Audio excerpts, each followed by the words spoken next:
Guys, welcome back.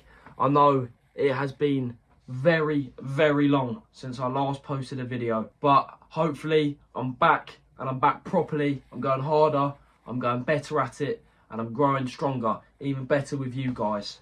This video is basically me explaining why I've been away for a couple of months. It's been like, what, 4 or 5 months since I last posted a video, and I thought now it's best time for me to start explaining it. So basically, a couple of months ago, about 6, 7 months ago, I was contacted by the 12-year-old boy's mum, and basically she came up to me when I was out and about just by myself, and she came up to me, and basically I didn't really know what to do, because at the time I didn't really know her. So I was basically kind of just didn't really know. This lady came up to me and said she had an offer for me for some money. Obviously, being 17 at the time, I was very excited. I was very happy, and I saw the money signs, and my mum was flashing, as any kid would do if they've just been offered money to do. She said a couple little jobs, so I didn't think any of it, and I thought it's broad daylight, she's not going to ask me to kill someone, so I thought I'll take it and let's see what happens. I said to her what kind of jobs, and she said just selling jewellery. I thought I'm going to make thousands here selling jewellery, and there's nothing wrong with selling jewellery. It's perfectly legal. Jewellery shops do it all the time. Even if it's second-hand jewellery, it's not illegal. I'm not breaking any laws here. So I thought, why not? Let's take it, get some money, treat myself to a nice little holiday or something, and we'll see what happens. So then she came to my house one day. Obviously, we shared contact details so she could contact me, I could contact her if there was any issues or anything. And basically, she then showed up to my house one day with like a box of watches and some like necklace things, like necklace tags. And all she told me was basically to go to a house. She gave me an address on a piece of paper, which obviously is gone away. And she told me to go to the house, sell the jewellery to this person, to make sure it's this person, make sure I see ID and stuff, like some shopkeeper or something, and basically get the money. And then what happens is I give her the money, and she goes 60-40, so she keeps 60, I keep 40%. And any jewellery that isn't sold or they do not want, I get to keep, and I can sell it off my own back and keep 100% of that profit. So I've literally been given jewellery worth thousands of pounds. 17-year-old me been given thousands of pounds, loads of jewellery, which was very nice, like lots of high expensive Pandora, all that kind of jazz. I'm not really up to lots of jewellery stuff, so I don't really know what it's called. But however, it was very nice. I could tell straight away. It didn't look fake. It may have been fake, I don't know. But I don't think it was, because it seemed very realistic, and it seemed like a proper deal at the time. So I've gone to this guy's house. I've given him the jewellery. He's allowed me to keep the jewellery, and I've got money. And this would go on for this would happen every 1 or 2 days. So if it was Monday, I'd sell the jewellery on Monday. She would then come to me on Wednesday, and then Wednesday she would come to me on Thursday. It'd go like that. So it'd happen every 1 or 2 days. There wasn't a set time I had to deliver it. As long as it was delivered by the next time she showed up, she didn't care.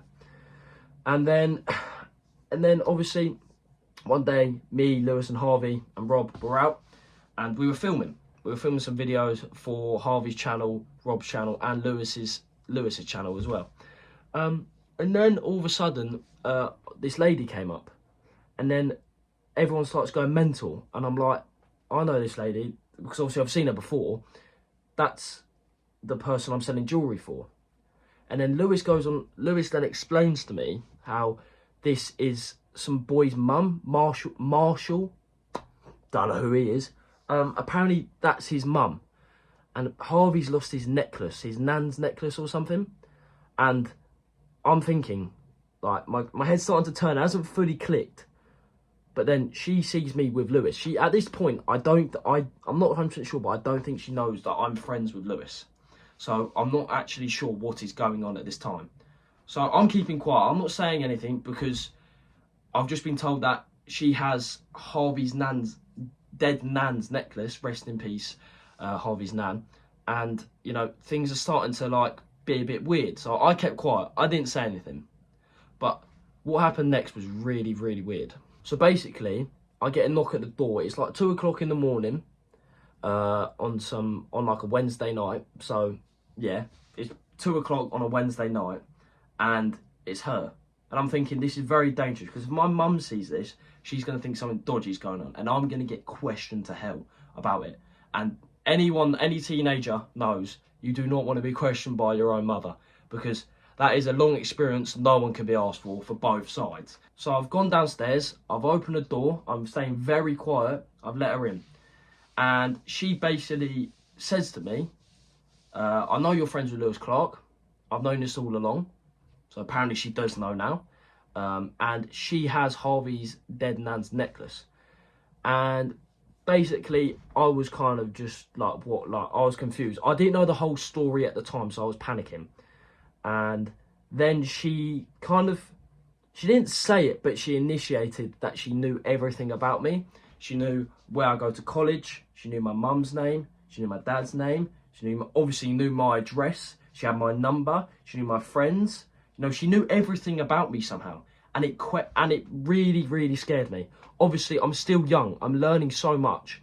And for some, I don't know how old, 30, 40-year-old woman to come up to me and say every single detail about my life, you know, I was scared. You know, I have younger brothers. You know, I have so much in front of me right now. To lose it to some 30, 40-year-old woman who is basically threatening and blackmailing me to stay quiet about this whole thing and not say anything scared me. So anyway, she mentions all this. I'm shitting myself. Like, I'm so scared right now. Like, I don't think I've ever been as scared in my life. I didn't know what to say, what to do. You know, I was panicking. Do I tell Lewis about this and hopefully Lewis sorts it out? Do I tell my mum about it so she can get the police involved? What do we do? It starts becoming a regular thing. You know, she keeps saying how she has my family's details, all of that stuff. She clearly is investigating more about me, which puts more pressure on me, and I couldn't say anything. One day, she came to the house again. And this was probably about a Saturday evening as I was getting ready to go out with my mates. She came up to me.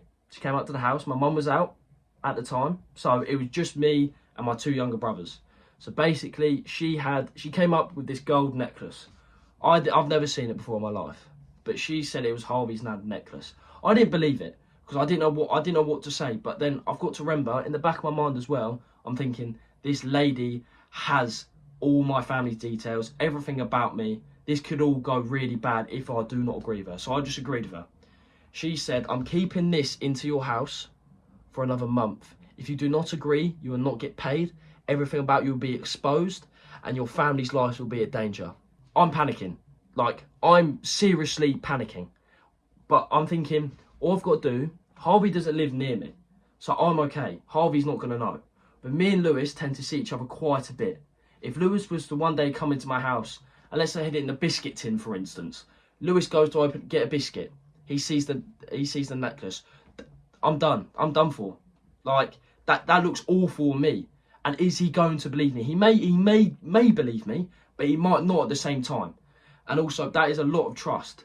You know, if you find something that belongs to you that you didn't know someone had, you're going to be pissed, which is fair enough.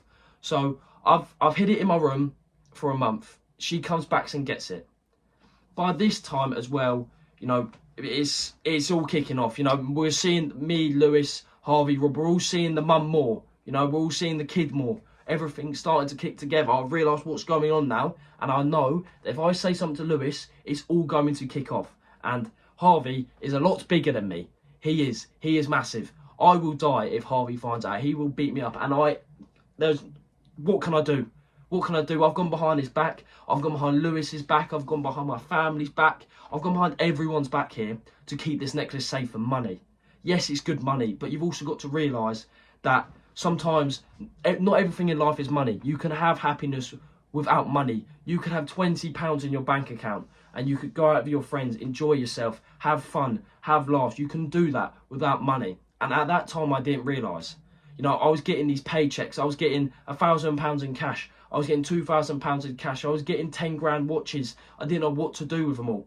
You know, I was just selling them. I was selling them cheap. I was selling them for like £2 grand. They're worth 10 grand. You know, I'm panicking. I'm trying to just get all this money. I've got like 20k stashed in cash in my house. My mum finds out, she's going to question. She's going to start interrogating, you know. I look like a bad guy. I may look like a drug dealer. I may look like something like that. And that is not something you want your mum to think you are. A drug dealer is not something you want your mum to think you are, 100%. 100%. So, you know, I've got this money. I'm panicking. 20 grand, what do I spend it on? Oh, okay, I can go to the shops and buy £10 worth of food. But then what? I've still got 19 grand left. What am I doing? You know, I've got all this money. And I think all the pressure was starting to get to me. And I just couldn't do anything. You know, keeping up with YouTube, one of the main reasons people do YouTube, and people may not like to admit it, is money. That is the main reason people do it, for money, and to become a full-time job so they don't have to work. Obviously, when I'm getting 2 grand in cash, 4 grand in cash, I'm getting 10 grand watches, what's the motivation for me to do YouTube? Like, yeah, I can go on these nice I can do these challenges videos for you guys, which I want to do again. I'm missing them. Not the Carolina Reaper though. But I'm getting these loads of wads of cash, not knowing how to spend it. You know, making money off YouTube would be nice, but it's nothing compared to what I was getting for selling jewellery. This is one of the watches that I've got to keep. It's a Hugo Boss watch. I don't know how much it is, but it's just something I've kept. Like, I probably shouldn't keep it because it's something that's going to remind me of that situation every time. And, you know, the best thing to do about these situations is forgive, forget, we move on. That's the best way in life, because life is too short for these silly little things. But obviously, I've kept this watch just for fashion, but at the same time, like, you know, the pressure's getting to me, so I don't know what I'm doing. So that is basically the reason why I haven't been posting for the last 6-7 months. I think the pressure got to me. I hope you guys can understand my point of view.